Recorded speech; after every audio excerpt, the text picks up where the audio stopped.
You know what I mean? Look, I start, even I say to myself, you're a frickin' genius. Now, Republicans are about to make a mistake on health care and betraying a promise.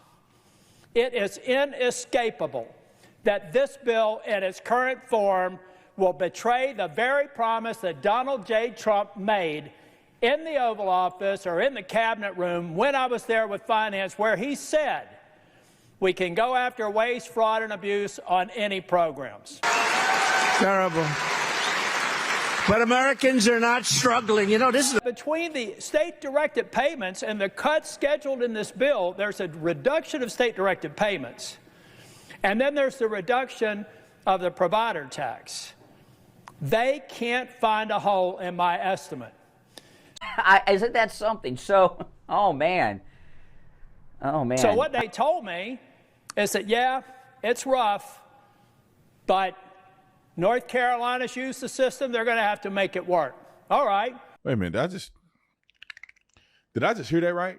So what do I tell 663,000 people in 2 years or 3 years when President Trump breaks his promise by pushing them off of Medicaid because the funding's not there anymore, guys? In the White House, senators advising the president are not telling him that the effect of this bill is to break a promise. Terrible. But Americans are not struggling, you know.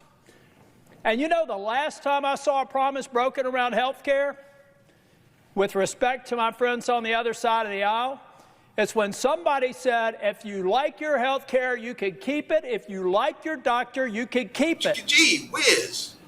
We found out that wasn't true.